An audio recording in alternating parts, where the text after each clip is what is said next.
What's up, YouTube Nation? Coming to you live from the TKO Boxing Digest Dungeon. My name is Lamar, a.k.a. the Black Abe Sanchez, and my partner in crime. Hey, my name is D, a.k.a. the Black Al Bernstein, man. Shout out to Al Bernstein, man. Shout out to the great Canelo Alvarez, man. Yeah, I said it, the great Canelo Alvarez.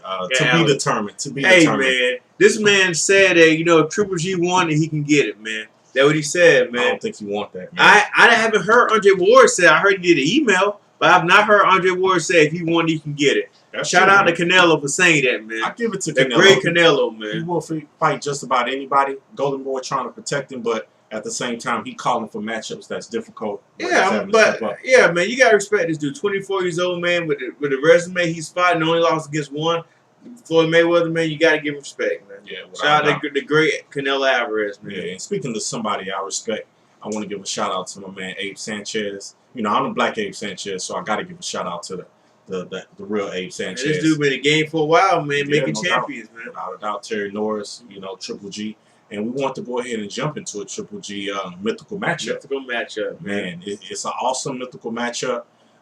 It may be a bit premature, but at the same time, I mean, this guy, he's been built up to be the most fearsome, most avoided power puncher this era has seen. That's what I'm saying.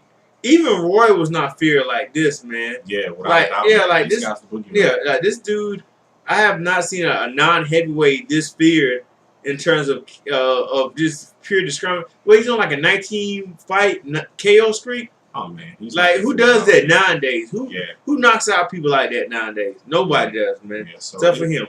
So it's basically setting up our mythical matchup, which is going to be Triple G versus Marvin the Marvelous Halger. Marvin the Marvelous Halger, man, one of the greatest middleweights of all time.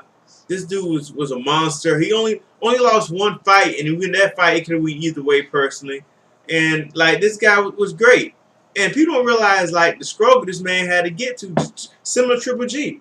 Like Marvin Halger was fighting. He didn't get his first title shot till I think he's like his 54th fight. You know what? That's a great point that you made, man. 54th fight, and then he came up in a rough era where he was fighting a lot of tough Philadelphians who at an age where a lot of people would kind of avoid his people. He was fighting them, so he didn't get a chance to. Even with his name Marvelous, he had to legally change his name to Marvelous just for the ring announcer to call him that. That's crazy, man. He didn't get his respect. Yeah, he had to fight. He had to earn. He had to earn. Yeah, he damn sure did that. And when he got his opportunity, he shines. In speaking of Triple G, he's in a similar position, but will he rise to the occasion? That it's a lot of unanswered questions, in my opinion. If you look back at our previous videos, you'll see that I'm a big supporter of Triple G, and I feel like he has all the tools to be great. But at this point, I feel like there has been some careful matchmaking that's been in place so far. Now, granted, people are not that's what I can't really say careful. Careful matchmaking is when contracts are there and he's turning it down, or his people say, "Hey, I don't want to fight." The Triple G has repeatedly said he go from 154 to 168. Anybody, anywhere, any place. Hell, he was going to fight. He was going to fight Chavez Jr. And then Chavez Jr. was like, "You know what? I want to smoke this reef for a little bit longer. I'm going to pass that back." Undisciplined fighter, man. Yeah, he's probably more spoiled. Without a doubt. Yeah, he's more spoiled. He came up with a silver spoon. Man. Yeah, that's what he did. Pops, man. If you don't know, he's one of the best fighters pound for pound in history. Pound for pound in history? You say Chavez Senior pound for pound in history? Come on, you gotta give it to that. I say he's a top 15. I said top 5 junior welterweight, man. I can't say he's a pound for pound fighter. So he's not an all-time fighter? He's an all-time great base, but I would say all-time great, but I wouldn't put him I'll put him in my top 60.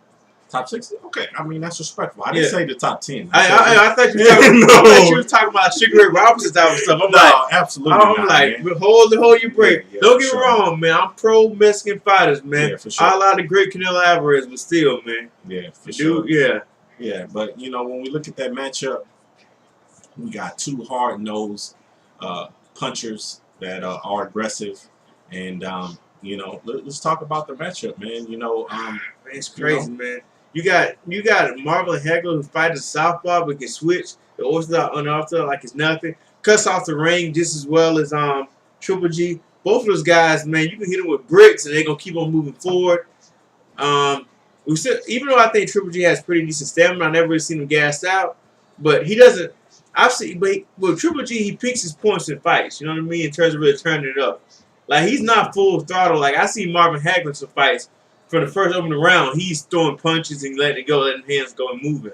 Triple G's more methodical. He's more of like Jason, like you said in previous videos. Yeah, I did mention that he's like a Jason Voorhees. Yeah. Man. You know, one moment you feel like he's behind you, but then before you know, he's right in front of you, delivering a combination punching. Yeah, so you know what I mean. But like that fight, you know what I mean, would be a very interesting fight. You know, I can't. It'd be very interesting, man. Oh, man, absolutely, man. You know, I'm a big Marvelous fan. I feel like he was one of the most underrated boxers in time. I mean, he had great technique. His chin, in my opinion, is all time. I would put it in top 10. Man, his chin was freaking ridiculous. I mean, he was rarely ever buzzed. Man, those punches he was taking, those right hand cross from Tommy Hearns. Oh my goodness! An average person would have been knocked out, man. Man, those right hands was pure power, speed.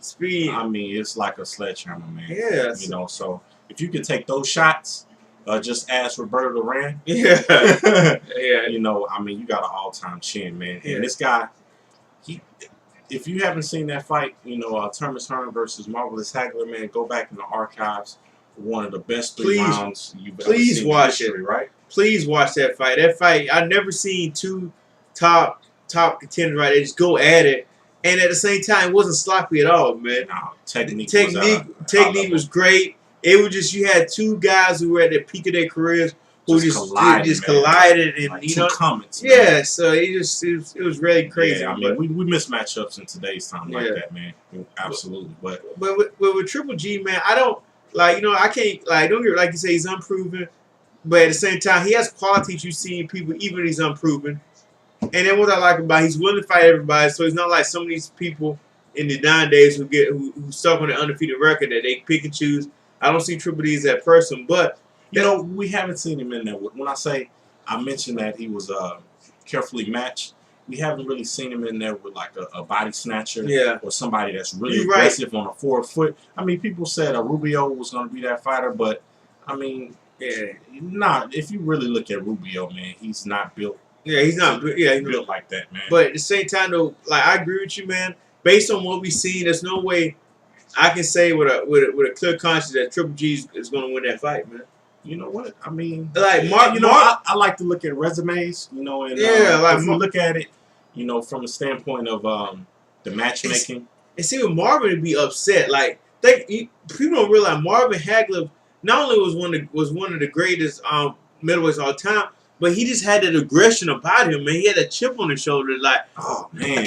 Could you imagine seeing him sign and fight an up and coming dude like Triple G, somebody who's not had near the resume? Oh my goodness. Marvin Hagler will come out as an animal, man. Yeah, you know what? You gotta respect this guy's like, dog. He will come as an animal. He would purposely get in the middle of the ring and challenge Triple G, man. Yeah, absolutely. That's what I just can't see. I can't see Triple G winning that fight, man. I really can't. You know what? I mean, at this point, it's premature, man. I'm huge on Triple G, man. I love his trainer, man. I respect him, but at the same time, you gotta go with the proven vet. And then Marvin Hagler. Then you gotta realize, a lot of guys you fight with power, such as Curtis Stevenson and people like that, they're really limited fighters in terms of where they can throw their punches, how they can throw it. One thing I like about Marvin can throw it at any angle. Okay, let me ask you this. You know, you can argue and say Curtis Stevens was Triple G's most difficult fight today. Yeah, most durable. What does Hagler do to Curtis Stevens? Oh my gosh, man! Can we even put those guys? No, in don't the same do that, sense, right? Man. Don't do that, man. Curtis Stevens wouldn't even made to contender level back then. Yeah, without a doubt. Yeah, he wouldn't even got past Hagler's sparring. Yeah, he would have got past Mustafa, man. Mustafa would have ended his career. Yeah, without a doubt, man. So, but with that being said, man, when you got somebody like with Hagler who can throw punches and bunches, who uses angles well better than anybody else, who had great movement, and that's what I'm saying. Triple G is yet to fight somebody where they have a movement speed. Gale had great movement, but he didn't have the speed. He didn't have the power nor the hand speed to back it up. That's true. So without a doubt, I mean that most recent knockout with Gale, I believe they traded punches. Yeah. Just imagine if Hagler and Triple G traded punches. Do you feel like that exchange will end like it did? Nah, it definitely will not end the way it is. They may still both be standing. Yeah. So I can't go triple. And they were talking about Hagler had great stamina. Like, how can you go against somebody who went against Roberto Duran, Thomas Hearns, Sugar Ray Leonard, the Hitman, my favorite, Sugar Ray Leonard, Mustafa. The list can go on and on. Guys he's spotting, and only lost one, and that was through the judges. And it's controversial. He only got knocked down one time in his career. This man's fighting all these guys only got knocked down one time. All-time fighters. But at the same time, though, Triple G, they said, out of all the amateur fights, he's never been knocked down. Man, that's amazing. This man ain't been knocked down ever in life. Yeah, I mean, you hear about some of those gym wars he destroyed Kovalev and sparring. Man, you know, I mean, Chavez Jr. Yeah, I mean, so it's like it's hard to really gauge where Triple G is as a fighter based on his resume in the pro ranks.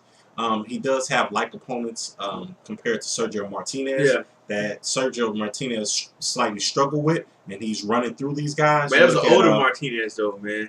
Okay, but you got Gale, you know, and Macklin. You got Murray. Yeah, you know, so they were older, though, man. But like you said, man, it could have happened. But I'm going Marvin Hagler, man. Just because I respect Triple G chin already. I think he got a good solid chin. I think he does have. I think it's unanimous decision, Marvin Hagler, man. I think unanimous decision. I'm looking like 8. I'm looking like, and it's so hard to compare because you got 15 rounds. Oh my! I was just gonna. Yeah, so it's kind of hard to compare 15 rounds to 12. It's a difference. It's different, and I think so. It would. Have we seen someone actually put Triple G on his back foot? No. You know, with aggressive, strong punching. Yeah. It's gonna be a dog fight, man. Yeah, and is Triple G built for that? Is he conditioned? I think he's chinning. I'm not sure conditioning wise. Because like I said, even Triple he picks points in his fight when he slows down, and it maybe setting up traps. Sure. And he could just set up traps, but you know there are points in his fights where a person like Marvin was like, hey, you know what? Let me go turn it up on this dude. Yeah, we're gonna see what he got. And like I said, Marvin Hagler to this day.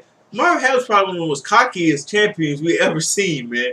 He did have a mouthpiece for sure. Like he was cocky, and because the problem is he worked so hard to get there. Yeah, that it kind of put that it made him. He put that chip on his shoulder. Cockiness that I really think if him and Triple G, if Triple G was an up and coming fighter, he would try damn to knock him out. Oh man, there's no question, man. I mean, all the blue chip fighters back in the 80s, he wanted to get those guys in the ring. He did whatever he had to do. Take short money. He wasn't America's favorite fighter. He had to definitely come in the back door, man. But when he did, he kicked the back door down and he rose to the occasion, man. He definitely did. Yeah. So based on styles, I feel like it's going to be one of the most dynamic fights that the boxing public would ever see. Yeah. And it will be a lot of unanswered questions that come up. And with Triple G, we know what Hagler can do. Yeah. And then foot speed too, they don't compare. That's another variable. Marvin Hagler had excellent foot speed. Triple G not so much. Triple G has underrated. He has great technique. He has great technique, and he has good anticipation. Good anticipation. He has good anticipation. Where I mean that instead he can't get to that same spot quicker than you, but he knows you're going to that spot, and therefore he puts his leverage. You know how to use his leverage, and you know how to use the angles to cut it off. Yeah, where it masks his foot speed. I totally agree with that, man. I mean, but do you really want to cut off the ring on Marvelous Hagler? I'm just saying that what Triple G does, man. And will he even have to? I feel like Hagler's gonna come. That's what I'm saying. It's not gonna be a boxing fight, man. Yeah, for sure. Both of them are boxer punchers. You know what I mean? So it's definitely gonna be a slugfest, man. Definitely gonna be a slugfest as long as it lasts. So as long as it lasts. That's our prediction. I'm going with Marvelous Hagler. I want to lean towards the KO, but I'll give Triple G the benefit of the doubt and says he sees the final bell. They may trade knockdowns, in the fight, just based on how many hellacious blows are going to be exchanged. And I agree with my partner. I think I would go unanimous decision because I'm really high on Triple G's chin. However, there's one factor. We've never really seen Triple G really take a lot of punch, so we don't know how he cuts. That's true. We don't know how he's going to break up. We don't know how he break up, so you know what I mean? So that's a factor we don't know.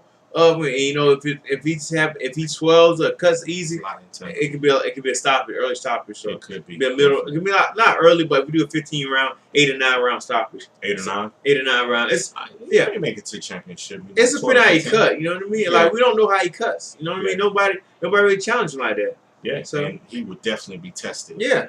Yeah, for sure. So that's our prediction, YouTube Nation. I know it's controversial. All you YouTube, Triple G lovers out there. Yeah, man. I mean, leave your opinions below. But, I mean, if you're realistic about the boxing game and this particular matchup, it's no shame in Triple G losing to Hagler, right? There's no shame, man. Yeah, absolutely not. So that's our prediction. You know, give us your thoughts. Be sure to subscribe, hit the like button. Let's get some dialogue going. We'd love to hear your comments, controversial or not. You know, any positive feedback is good. Negative, we'll take that also. You know, keep us in discussion. All right, until next time, we're signing out.